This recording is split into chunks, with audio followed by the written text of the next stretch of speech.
Good evening. My name is Janina Nawarskas, and I wish first to thank Leslie for extending an invitation to join you this evening and to talk to you about the parts of the evening meetings. But most of all, I wish to thank each one of you for all that you have done for our country and those of us who have the privilege of living here. I have written a memoir entitled A Lost Child, My Life's Journey Through War-Torn Europe and Proud American. But before I review my story, I want to take a moment to read this first chapter entitled, Every Book Has Its Reason. There are some thoughts and experiences I'd like to share with you about the time our lives lived oceans apart. Certainly there were various times during the 1940s as an American living in the United States when you read or heard of various reviews of the ongoing war in Europe as the British, the French, and American enemies fought to free European continent from their oppressors. Those reviews probably dealt with invasions, fighting, the injuries, and the deaths of the military and the trials they encountered while battling the enemy. My question to you is, have you ever wondered what it was like to have been an innocent victim caught in the perils of war? You see, at a very young age of 7 years, I had to steal away in the depths of darkness from my grandparents' farm that was about to be overrun by the enemy. For 5 very long years, that voyage took me to gunfire, bombings, strafings, bomb shelters, war camps, and every ugly thing that no one should ever have to endure. As one witnessed the changing of mankind's compassion and love for a person, and then shift to hate the same individual. The purpose of this book is to help you understand and realize what life was like as a prisoner of circumstances beyond one's control, and maybe help us to consider the hell of war and say, never, never again. Now, there's a chapter. The last chapter of this book is a copy of an editorial that I have submitted to the Waterbury Republican newspaper as a tribute to our armed forces and to you, our veterans. The handout distribution has a copy of the editorial, and I won't read it to you, but I do wish to read a small portion of it and to give you some background of my story. In addition to all that World War II veterans have done, there is a personal connection for me in 3 different ways. The first occurred when I was caught hungry, 8 years old, searching for food, and noticed some oranges in a dump pile behind the mess hall. As I reached for one, I was pulled away and brought into the mess hall by a soldier who gave me 3 fresh oranges, gum, and candy. For a moment, I thought I was in an orange grove of heaven. The second occurred after the war ended, and a group of soldiers were determined to give the children a Christmas present, regardless of their religion. They gave us a Christmas party and distributed us small gifts, candy and chewing gum. And we all sang Christmas songs in many different languages, all at the same time. That was the first time that the last 3 years that many of us smiled and laughed once again. The third assist occurred when I spotted a note on a village bulletin board that said my brothers were looking for their little sister, mother, and father. I screamed for joy at the sight that I knew I had to get in touch with them. It was an American soldier that helped me write them a note and got it delivered to the camp they were at. That note led me and my father to be reuniting. I had not seen my father for 3 years. I did not recognize him when he came to me and said, "I'm your father." Those are the only 3 of the reasons why I have so much appreciation for you gentlemen. And I feel I do, and I say thank you for all you have done for us. And I have a little thing more to say here. The second occurred after the war ended, and a group of soldiers were determined to give the children a Christmas present. I read that, right? Okay, I'm sorry. That's it, okay.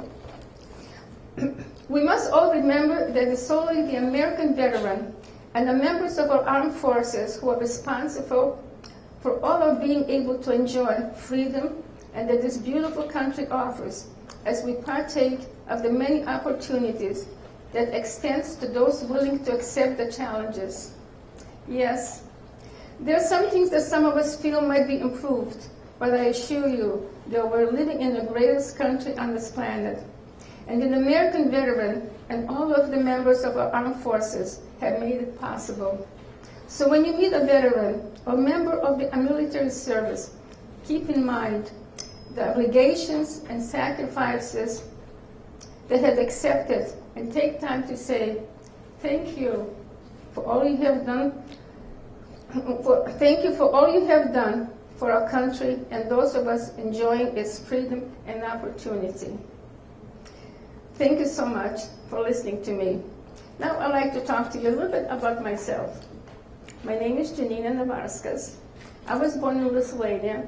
We lived very well in Lithuania.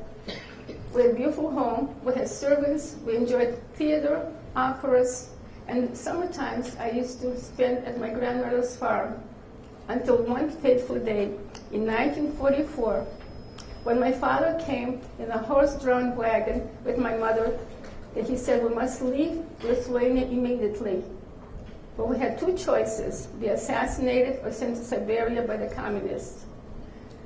So we put a couple provisions in that wagon, and we begged my grandmother to come with us to Germany. She says, no, I'll stay at the farm and guard the farm. It took us 2 weeks to get to the German border. When we got there, the men and women were all separated. The men were taken in prisons, and they were put in prison labor camps. The women and children were put in animal trains and were sent to unknown destinations. 3 months later, my mother at the age of 36 died, and me, at the age of 8, became an orphan. And how I survived, begging for food, walking the streets, and all the horrible things I imagined happened to me. Like one day, I went to this German farmer, and I told him, I'm hungry. I have nowhere to stay. And you know what they did to me? They sicked 2 German Shepherd's dogs on me. And to this day, I'm still terrified of dogs. And all the other horrible things that happened. In 1945, the World War II ended in Germany. And there were bulletin boards pasted all over in the city, just like in here in New York City when during 9/11 what happened. So there were people there. Would go every morning. I would go and look at those bulletin boards. Hopefully, maybe someone is looking for me.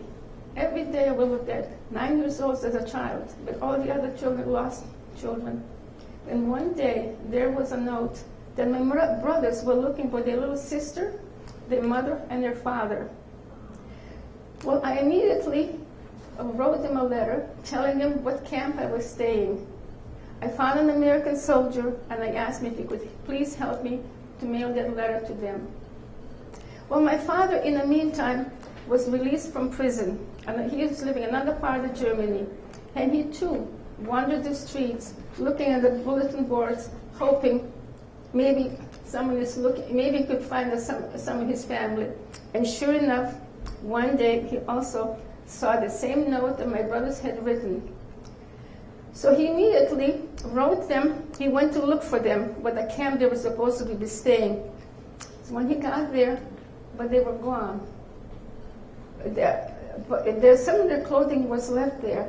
My letter was there. You see, my brothers never received my letter. So that's when my father opened up the letter, and that's when he found out that his wife was dead and what camp I was staying. And then he came looking for me.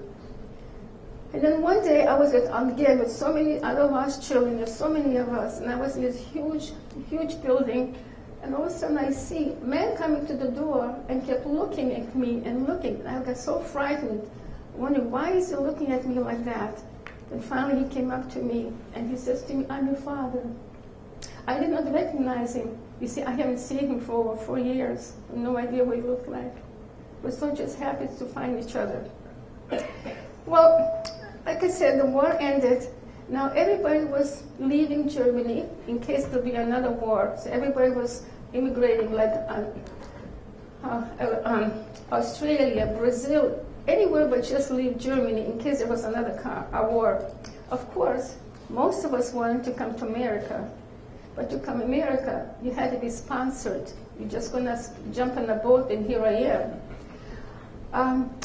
So to be sponsored, you had to have either a relative that would sponsor you from America or some friends that you knew. Well, we had no relatives that we knew in America. So the United States later on formed National Catholic Welfare Conference, and that's when they started sponsoring people come to America. Well, my father and I, we applied to them, to the organization. It took us 2 years until all the process went through, the red tape, everything. And this farmer in Minnesota sponsored us. So in 1949, November 5th, we arrived in Boston, America. And we were very happy.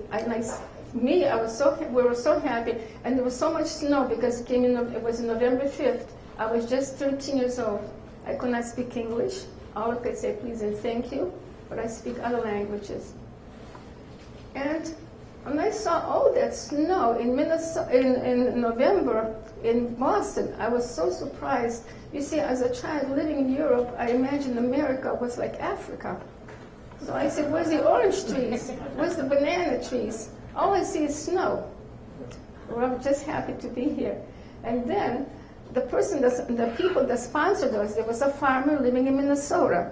So now we get on the train and we go to Minnesota. What do I see? More snow. It's like I've never seen before. Of course, Lithuania and Russia will always have a lot of snow, but I never imagined being in America, that much snow. Well, so we met our sponsors. They were a very nice couple. They were farmers. They had a small farm. And we had to stay with them for 1 year to pay for the voyage. And a year later, and they had their alternative motive why they wanted a child and a man. You see, they didn't want my father, they wanted me. They wanted to get rid of my father and keep me. Well, of course, we would never separate ever again. So my father and I, we just left the farmers after we stayed with them for 1 year. And then we had a very difficult time in Minnesota because we could not speak English. And there was no work. And that was too bad. As I looked through some of my papers, the governor wrote us a letter and saying, the governor of Minnesota, stating that in case there were any problems, if anything they could do for us, they would help us. But I could not read English, so I never knew if we had asked the government, maybe they would help us. But like I said, we did have a very, very difficult time. And like I said, the language barrier, and there was no work. So one day, my father, we got a little apartment. We lived in this basement apartment. And so a man came up to my father and says, if you go out and dig the garden for my wife, I'll give you $6. So my father dug the garden and gave me $6. In the meantime, he bought a fish. And he made that fish for supper. And while we were eating, the bone got caught in my throat. So we found a doctor. We took to the doctor. He took the bone out. And guess what he charged us? $6. Again, no money. That's a lie.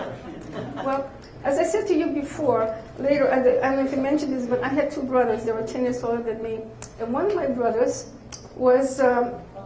someone sponsored him to Waterbury, Connecticut. He had a friend that he met while he was in Germany. So he came to Waterbury, Connecticut. And when we tell him what a difficult time we had living in Minnesota, so he says, you must come to Waterbury because there's a Lithuanian parish and there's many Lithuanian people living here. So he sent us some money, and so we got on the Greyhound bus and we came to Waterbury. Later on, a couple of years later, Korean War broke out, and my brother was drafted into the army. And guess what they sent him? To Germany. And the reason was, you see, he spoke German, so he was an interpreter. And all he was driving around lieutenants around. So it was really, really great. And my father and I, we settled in Waterbury. In the meantime, he met a lady, and he married her. He asked me what would I thought of her. He says, well, I was very happy I would be able to have a mother. So when they got married, I said to her, I said, Christine, I'm so happy that you're going to be my mother now. And she said to me, don't you dare call me a mother. I'm not a mother to you. I'm Mrs. So-and-so to you. There was my life again. So then I met a nice gentleman. I was 16, and he was 26. He was 10 years older than me. Of course, I was 16. I was going to 39 already. Anyway, so this gentleman, he says to me, I was too young for him. So he says, he gave me a nickel. He said, when you're grown up, call me. Next year, I was 17. I was grown up. So I called him, and we got married. We eloped, went to Brewster, New York, got married. We were married 35 years. I said, it's not how you get married, it's how you stay married. My husband died of cancer, and I've been a widow ever since. And now, if you have any questions of me, I'll be more than happy to answer you. I'm going to stop here. I have several questions. The first one is, were your mother's remains ever located and given proper burial? Well, I tell you, I buried my mother in Germany. I did it. I dug the grave. I put her down there. I put her picture. I made a little wooden cross. I put a picture on it in case my fathers, my brothers might come by. 8 years old. That's my way of thinking. I took her passport, her dress, her scarf, put it in my backpack, and I carried it, and I still have it. 8 years old. How responsible and just how sure I was. She was, because we were there near Sudetenland, that's Czechoslovakia. See, when Germany occupied Czechoslovakia, they renamed as Sudetenland, means Southland. And that's where my mother is buried. A few years ago, I went to Czechoslovakia, and I wanted to see the cemetery. Maybe I could find her where she was buried. But you see, after so many years, they turned over the cemeteries. There was all turned over, there was nothing. So I never found her. Yes? As you were experiencing wartime Europe, you had several birthdays. Mm-hmm. Did you ever have a birthday party or recognition at that time? Never. None. No. Nothing of that, no. It just a few things as a child when that was happened to me, like after when my father and I lived in a camp. One day this man came up and I wanted to have a doll. I wanted something to play with. So this man came and he was having all kind of toys. And my father was always a smoker, and I used to pick up butts in the streets looking for him, get it for him. And so the man came up and he had a metal doll. The doll was made out, the head was out of metal. And so I ran up home, I said, Papa, there's a man with a doll. I want this doll so badly, so badly. He said he wanted a pack of cigarettes for that. So he gave me the pack of cigarettes. So I went and I got my doll, and I started making clothes for that doll, like sewing everything. I was just so happy to have something of my own. And then we used to get some time when we were in a camp. They used to, the American people, would bring us some food, or they give us some clothing. So we used to bartender, and we go to the farmers, and like my father, one day he went up and took some of my clothes that I got that it was no use for me, so we gave to them, German people. And the Germans, they gave us a big basket of apples. So my father says, now, you could sell the apples. So I sold all the apples. When the money that I got, I went downtown to the city, and I bought myself some. I used to collect stamps, and I wanted to get some stamps. I bought some stamps. So I came home, and my father says, "Where's all the apples?" He says, "I sold them all." He says, "Oh, what a good salesperson you are." So how much money did you make? I told him I went downtown and I bought stamps. Well, I couldn't sit down for a while. I mean, those are certain things that I would. Anything else? Yes. I was going to ask you, from 1939 until 1944, was Lithuania occupied by Germany? Yes. When did the Germans come in? In 1941, the Germany occupied They came in 41. Yes, the Baltic countries, Lithuania, Latvia, and Estonia. And in 1944, the Russians occupied. That's when the Russians were coming. Yeah. And it was when the Russians were coming that you had to get out. Yes, like I said, my father too. He worked for the government, and that was the first one on the list to be assassinated. So they really didn't care who you were. They would, middle of the night, they would come out, they grab you, and they send you. They say that was horrible, just horrible, what they did to us. And then too, how we survived in Germany was terrible too. It was awful. Like I said, my father was put in a hard labor camp. He was going to tell me so much. And I even kept a diary and how I survived in Europe, all the things that happened to me. And I was going to write another book, but what happened, my stepmother was so mean to me, she destroyed anything I ever had. She destroyed my pictures, my diary, everything. She never wanted no part of me.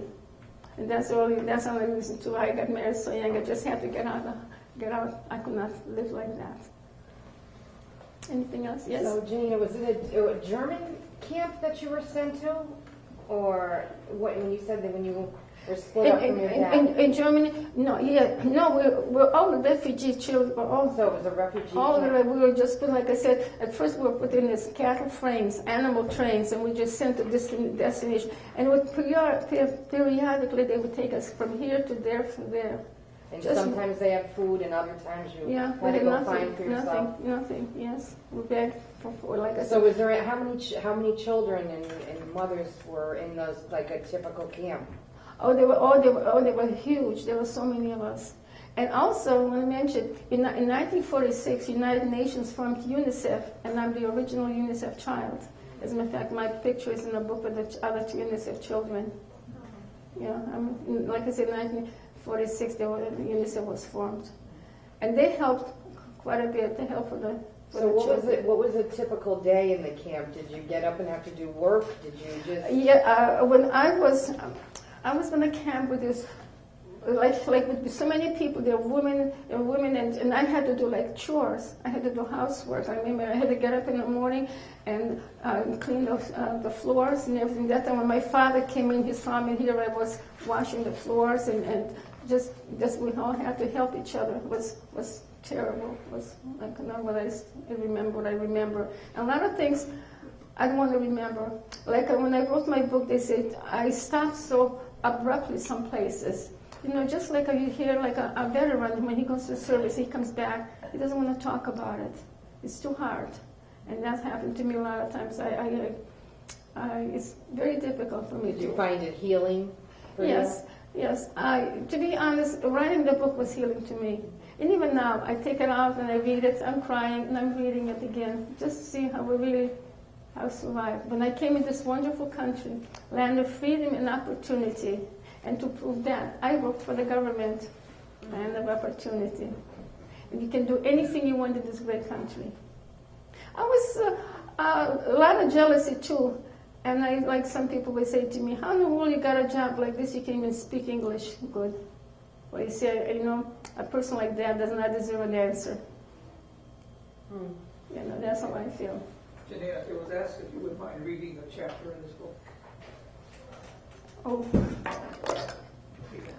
This is going to describe, I'd like to hear something about what your journey was when you left the farm.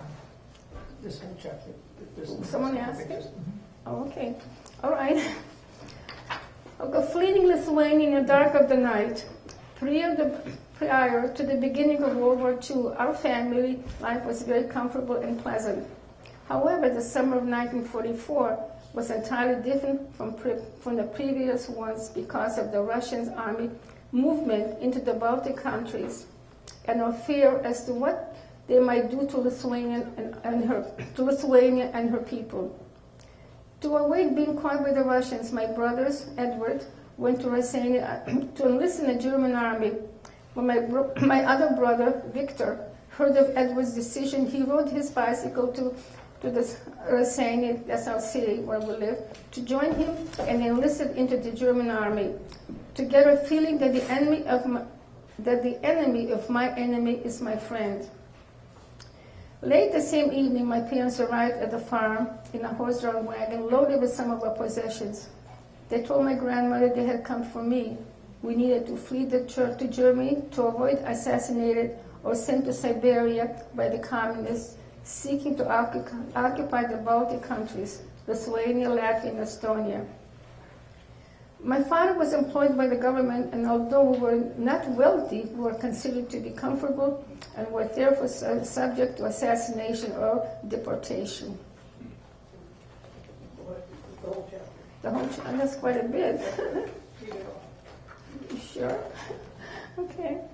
We nervously bade farewell to my grandparents while my father assured my grandmother we would return as soon as everything quieted down. But the coming events would make that impossible.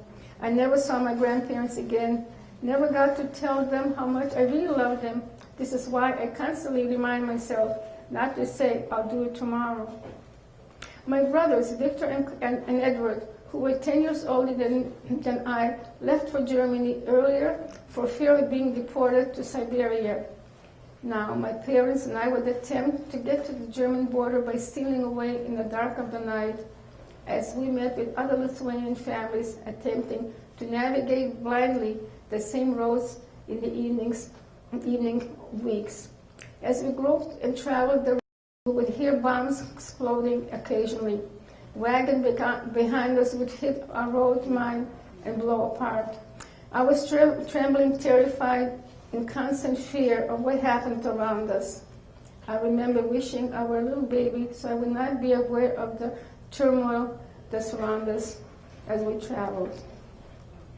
Several weeks later, our journey ended as we approached the German border, only to be confronted by German soldiers who were determined not to let us continue.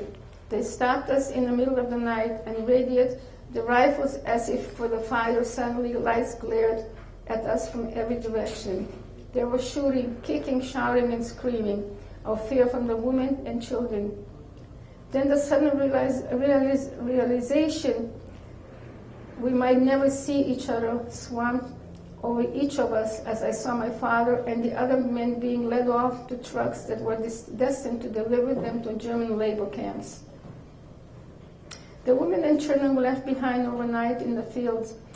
I was so sure it was intentional, but the thick evening mist and the fog of war sheltered us from the night bombing taking places by the American planes flying overhead. That drove their engines and their surroundings bombings terrified me and will never be erased from my memory. The following morning, the Germans regained control of us. We were told some of the weaker children did not survive that evening ordeal. This terrified me as I feared for what my fate would be. My fears materialized into crowded animal trains into which I was led with other women and children. Our destination was unknown to us, as was whether we'd see the light of another day. We were soon informed we were being sent to one of the German detention centers in Dachau, where some of the children's fate unknown. Do I still go on? Along the way, we passed many military trucks loaded with men and boys being taken to German labor camps. When we finally arrived in Dachau, the German soldiers corralled all the women and children and put us in a huge cleansing area.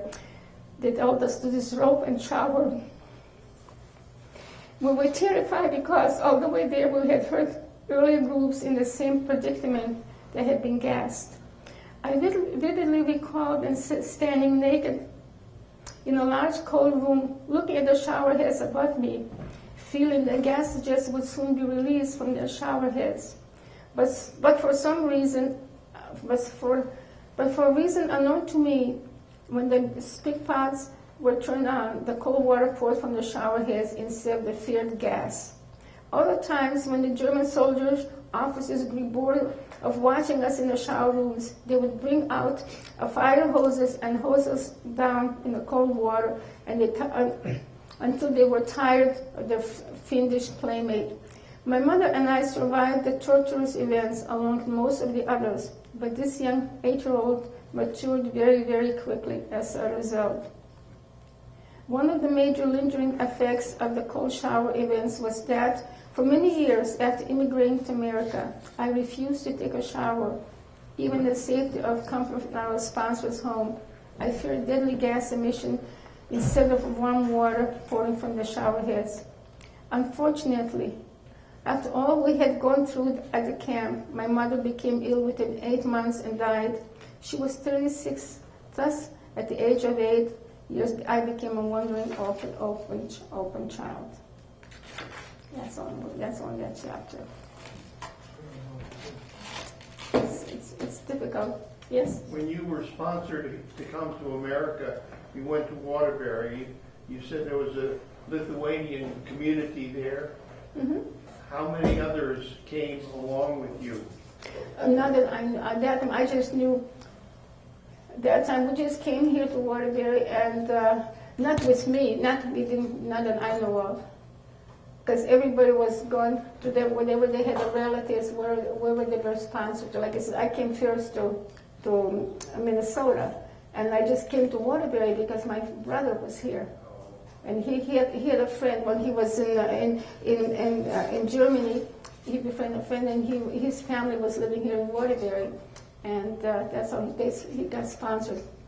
As a matter of fact, he worked for Brookside Dairies in Waterbury. He was a pasteurizer for a while, and then he worked for McDonald's. Later on, when he went to when he was drafted into the service, when he came out after the Korean War ended.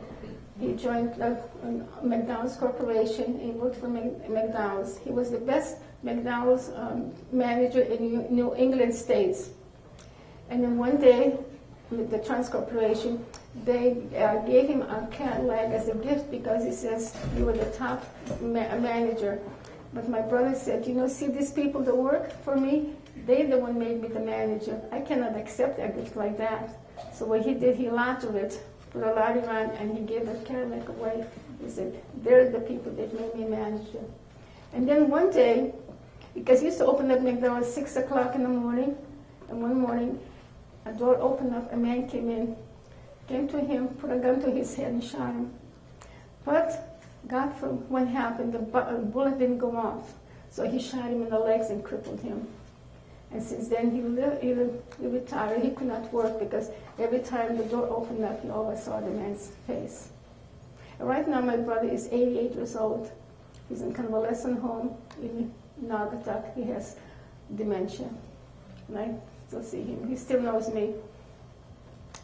And my other brother, he lived in Germany. He got married a German lady. They both were 19 years old. But since then, he died. He had a heart attack, and he died. Yes? Did you ever run into the Walden concentration camp? No. Excuse me, I understand you. The Walden concentration camp, my brother's outfit freed that in Germany. And I was just wondering if it was a coincidence that you might have been there.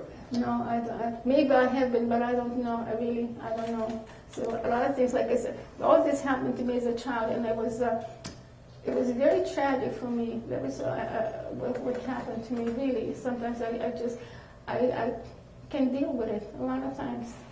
Even now, like I said, when I was back in Germany, when I had an aunt and I visited, and there was a big storm, and I woke up screaming, it's being bombed again. And just like recently, just 2 days ago, I had this horrible nightmare again, which I had gone quite often. I was lost again. I was somewhere. There were so many people, and I'm trying to find my father. I couldn't find him, and all of a sudden the door opens up, and you see this man standing in there. And says, "Papa, Papa, I'm here," and he just disappeared. And I woke up screaming. This was happened this week, and I had this quite often. I still dream about it. Because it's even as a child when I really, but I was not the only one. There's so many of us how we survived, begging and looking at the streets how we went. But then we came to this. Like I said, we all came here. I know a lot of people immigrated after the war. They were not only to America, they went to some, like I said, other countries, wherever they had relatives, just to leave Germany because in case there was another war coming, just something better. But when I came to America, like I said, it was just like coming to heaven, really. Even when I lived in Germany, we used to get these little care packages. I remember the first time I got a little care package, that school children would make it up and send it to us. I was afraid to open up. I felt like it came from heaven, something. It's just, because it came from America. Can you imagine that? It came from America. If not, I would like to thank you for joining us. I'm honored. Back to you in remembrance of a meeting with us. Thank you very much. Thank you so much.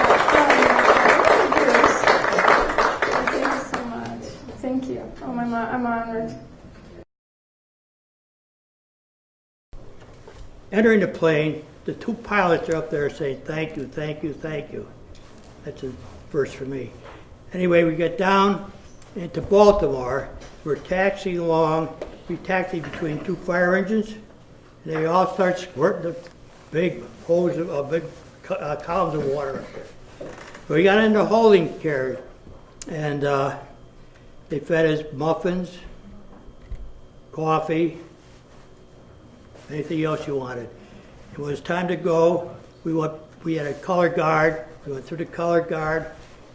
We went into the main terminal, and they must have had, I don't know, 300, 400, 500 people on either side thanking us, waving, shaking our hands.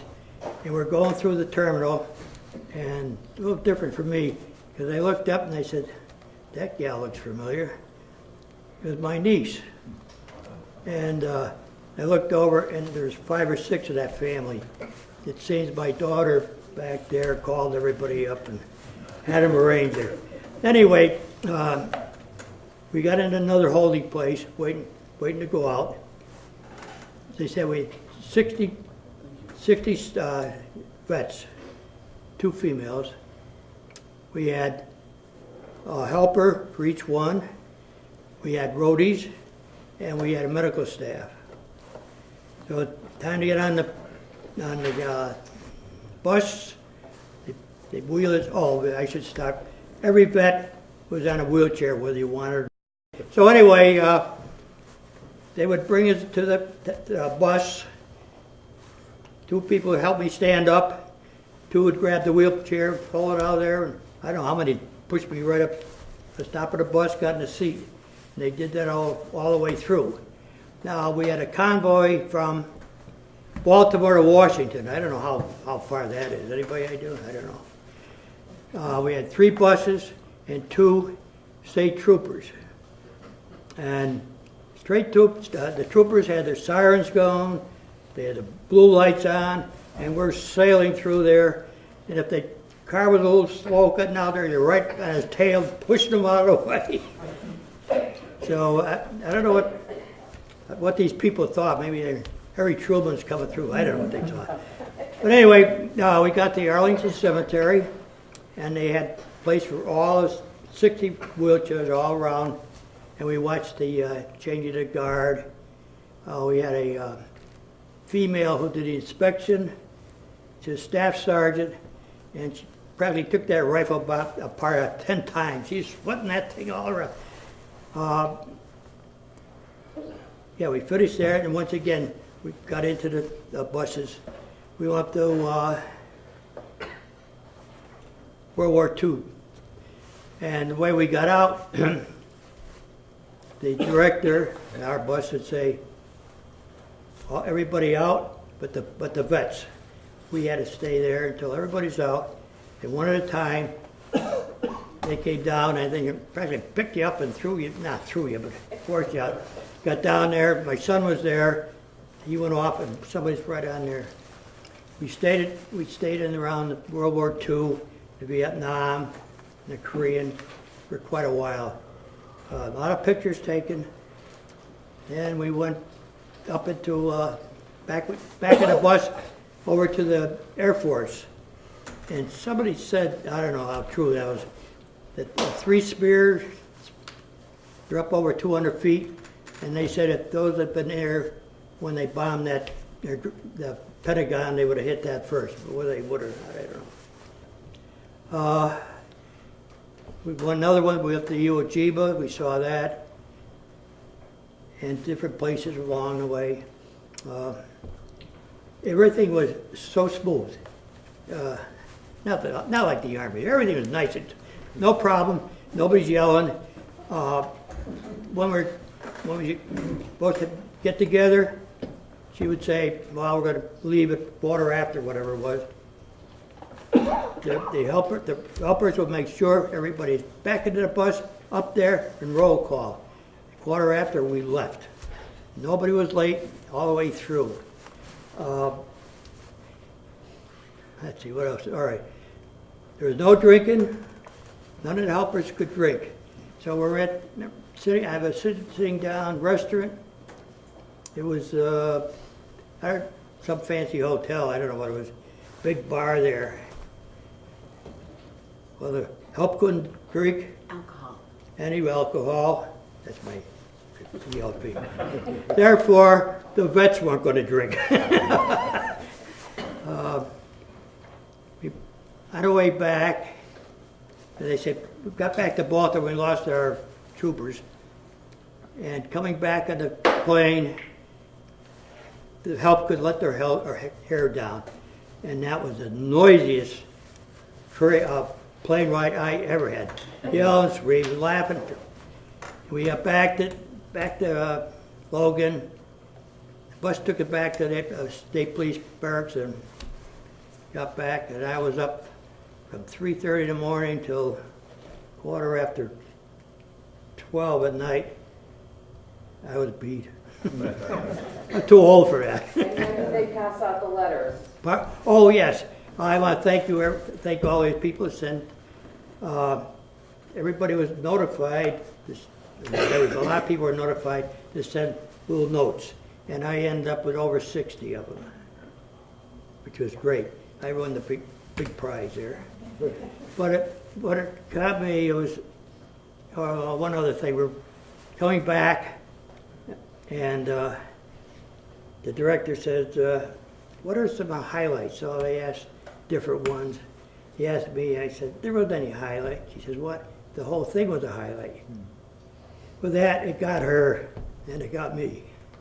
So. Did you see Bob Dole? Did you say you saw Pardon? Bob Dole? Did you say you saw Bob Dole? No, no. But it was so smooth. Nobody's yelling. Well, we had to be back on time. Everyone's back on time.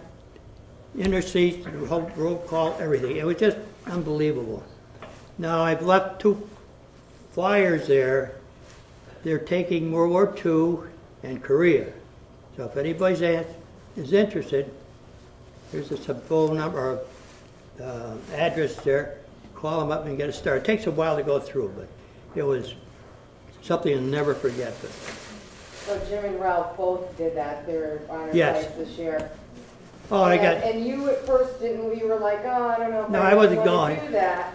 And So any of you who have not, yeah, you know, got the hat, got the jacket. I got a T-shirt, not this one, and a backpack, which my son says, I'm keeping this. I said, okay. And tell them about the Cheshire Herald.